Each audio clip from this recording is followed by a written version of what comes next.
මොනවද ඉතින් රැට කන්නේ? මේ දේවල් කොහොමද ගෙදර හදාගන්නේ?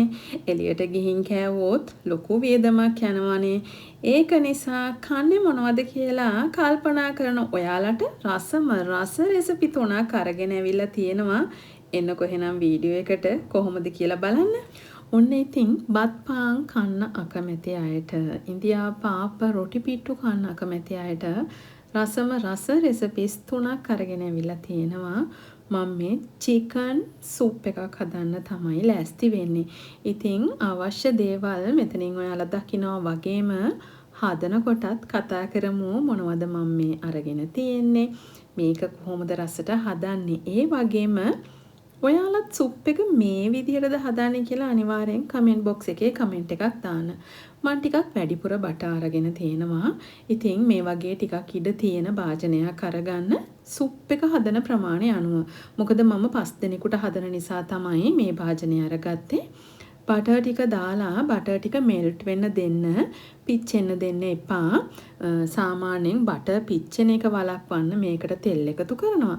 ඉතින් මේ වෙලාවේ එහෙම එකතු කරන්න ඕනේ නැහැ. බාගෙට බටර් එක මෙල්ට් වුණාට පස්සේ කරපිංචා ටික දාන්න හොඳට බැදිලා සුවඳක් එන විදිහට. මොකද කෘතිම රසකාරක මුකුත් දාන්න නැතුව සුප් එකක් හදනකොට මෙන්න මේ පුංචි ටිප්ස් ටික ඉගෙනගෙන හිටියොත් රස සුප් එකක් හදන්න පුළුවන්. ඉතින් මේ බටර් ටිකෙන් හොඳට කරපිංචා ටික බැදුනට පස්සේ ඒකට එකතු කරන්න අපි අරගෙන තියෙන චිකන් ටික.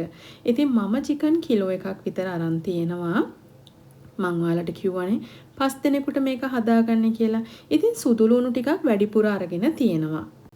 සුදු ලුණු ටිකයි කරපිංචායි ඒ වගේම චිකන් ටිකයි හොඳට මේ බටර් වලින් කුක් වෙන්න දෙන්න ඕනේ.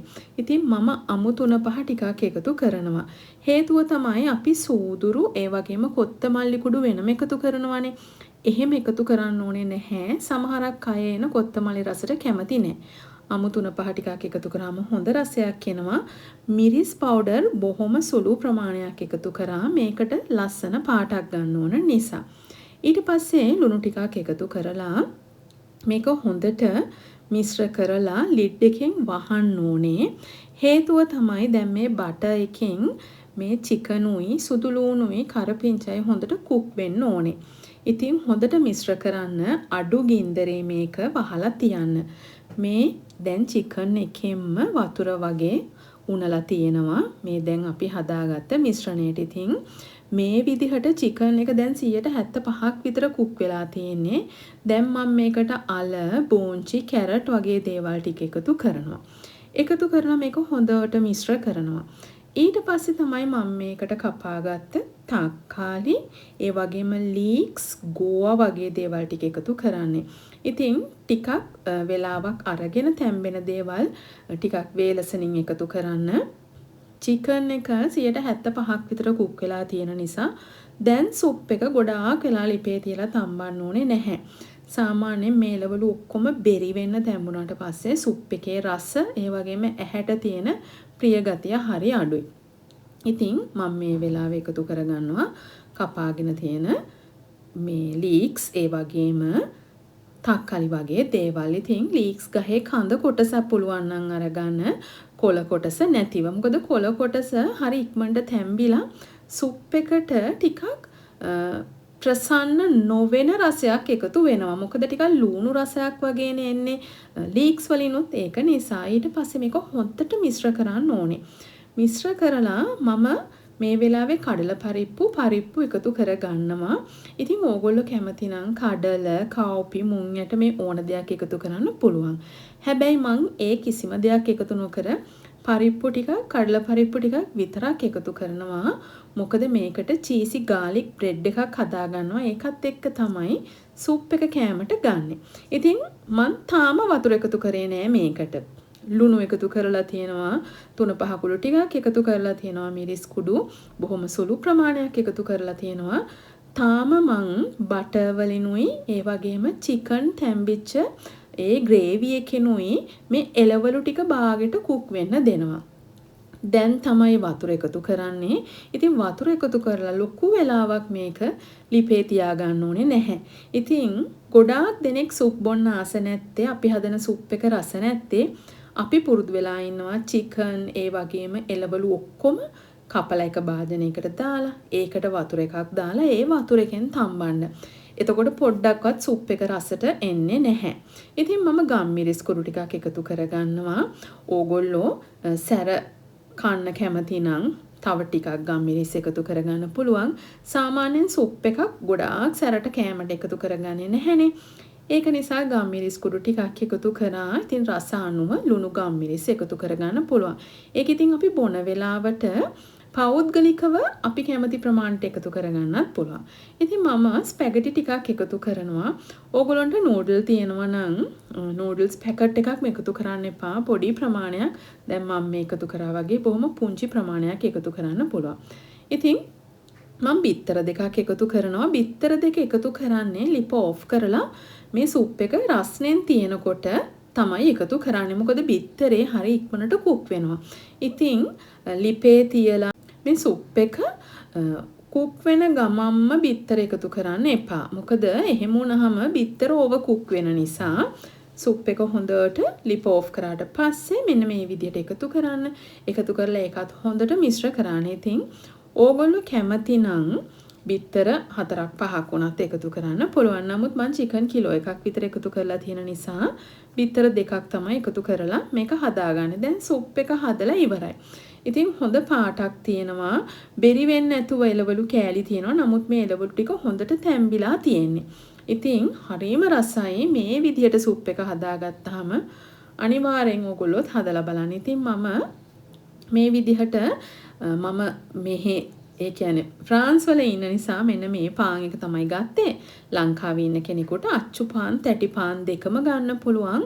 මම මේ ගාගන්නේ ගාලික් ඒ වගේම බටර් එකතු කරලා හදපු මිශ්‍රණයක්. මම හොඳට ගාලික් ටික ග්‍රේටර් එකකින් ගාලා අරගත්තා. ඊට පස්සේ බටර් ටිකක් මිශ්‍ර කරා.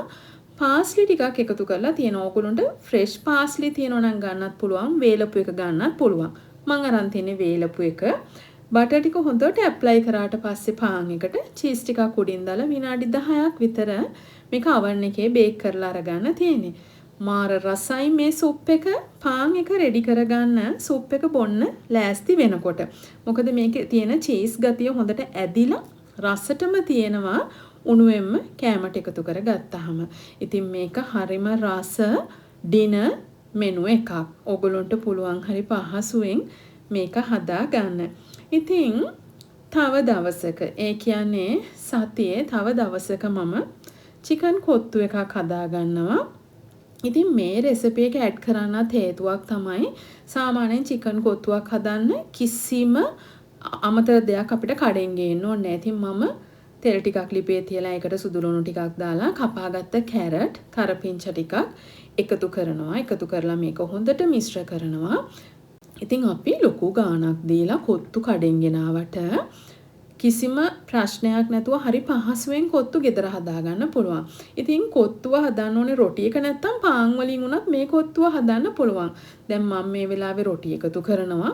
ඔයාලට පුළුවන් පාන් අරගෙන පුංචි පුංචිවට කඩලා මේකට එකතු කරන්න. ඉතින් මේ වෙලාවේ මම මාළු මිරිස්, කැරට් ඒ වගේම කරපිංචා ටිකක් එකතු කරලා තෙල් එකේ හොඳට මේක කුක් කර ගන්නවා. කියන්නේ සාමාන්‍යයෙන් 50%ක් විතර. ඊට පස්සේ බිත්තරයක් හරි දෙකක් හරි එකතු කර ගන්නවා.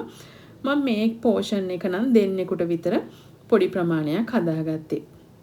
මම මේ කඩෙන් ගෙනාපු රොටි. හැබැයි ඕගොල්ලන්ට මම මීට කලින් වීඩියෝස් අරන් ඇවිත් තිනවා ගෙදරම රොටි හදලා කොත්තුවක් හදාගන්න විදිහ. ඉතින් ඒ විදිහට රොටි හැදුවාමත් අපිට ෆ්‍රීස් කරලා තියාගන්න පුළුවන්. එහෙම නැත්නම් කඩෙන් ගෙනල්ලා වුණත් ෆ්‍රීස් කරලා තියාගන්න පුළුවන්. හදිස්සියකට මේ විදිහට කන්න ගෙදරට හදාගන්න. ඉතින් වියදමක් යන්නේත් නෑ, පිරිසිදුකමත් උපරිමයි. මම එදා දවසේ මේ කොත්තුව හදාගත්තේ ඇත්තටම කලින් දවසේ උයලා ඉතුරු වෙච්ච චිකන් ටිකක් තිබුණා.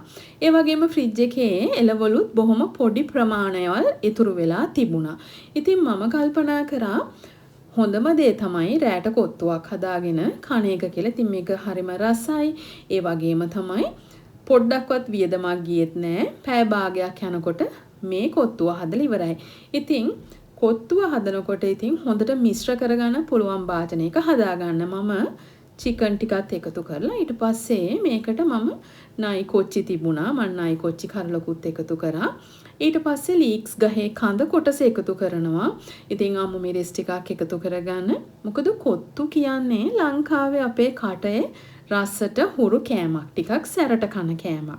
මම මේ පාර ලංකාවට ගිහිච්ච වෙලාවේ කාපු හැම කෑමකම වගේ මේ නයි කොච්චි තිබුණා. මාර වෙනස් රසක් එකතු වෙනවා මේ නයි කොච්චි නිසා. ඉතින් ગેස්ට්‍රයිටිස් තියෙන කෙනෙක් නම් නයි කොච්චි එකතු කරගන්න එපා. අමු මිරිස් විතරක් එකතු කරලා මේක හදාගන්න. මේක ඔක්කොම මිශ්‍ර කරලා මෙන්න මේ වගේ හොඳට සාමාන්‍යයෙන් ටිකක් වැඩි ගින්දරේ තියලා මිශ්‍ර කරගන්න විතරයි තියෙන්නේ. ඉතින් හදලා ඉවර වෙනකොට ලුණු ටිකක් මේ විදිහට එකතු කරගන්න පුළුවන්. ඔයාලා කැමති නම් අපිට සෝස් ටිකක් එකතු කරගන්න පුළුවන්.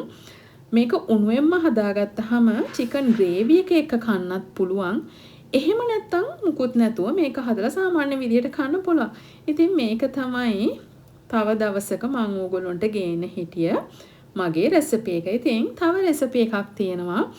මම මේ පරාට තමයි අතින් කඩලා අරගානේ. ඉතින් මේ ටික මේ විදිහට අතින් කඩලා කෙසෙල් කොලේට දාලා මම මේකට සම්පූර්ණයෙන්ම මේ පරාට ටික වැහෙන්න පරිප්පු එකතු කරනවා. ටෙම්පරාදු කරලා හදාගත්ත පරිප්පු එකක්.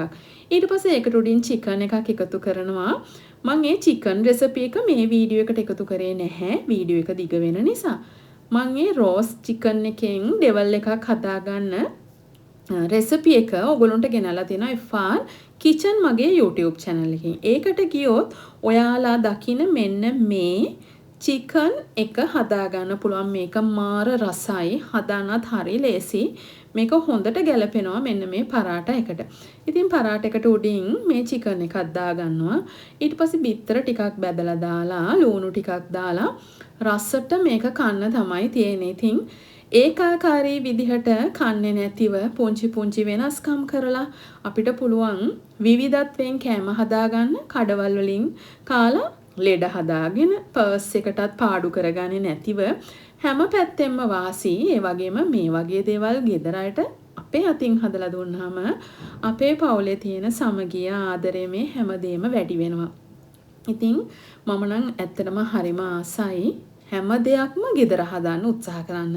ඒක නිසාද මන් දන්නේ මම කඩෙන් එක දවසක් කෑවොත් දෙවනි දවසේ අනිවාර්යෙන් ගෙදර හදලා බලනවා. කඩේ එක කෑවට වඩා රසට හදාගන්නත් පුළුවන් වෙනවා. මේ තියෙන්නේ විදියට හදාගත්ත මගේ පරාට ටික. ඉතින් මේක තමයි ඔයාලත් එක්ක ෂෙයා කරගන්න ඕනුනේ. ඉතින් සුප් එක නම් අනිවාර්යෙන් හදලා බලන්න. කමෙන්ට් බොක්ස් එකේ මට කමෙන්ට් එකක් දාන්න අමතක නොකර. රෑ කෑමට මොනවාද කන්නේ කියලා හිත ඉන්න අයට හොඳ උත්තරයක් තමයි මම මේ අරගෙන ආවේ. ඉතින් මං හිතනවා මේ වීඩියෝ එකටත් ඔයගොල්ලෝ ගොඩක් කැමති වෙයි කියලා. කැමති නම් යාළුවන්ටත් බලන්න ෂෙයා කරන්න. channel එක subscribe කරලා මාත් එක්ක එකතු වෙලා ඉන්න. මේ වගේ වීඩියෝස් බලන්න. ඉතින් කමෙන්ට් කරන අයට හැමදාමත් වගේ හරිම ආදරෙයි. කමෙන්ට් නොකරත් like නොකරත් වීඩියෝස් බලන ඔයගොල්ලන්ට ගොඩක් ආදරේ. ගොඩක් ස්තුතියි.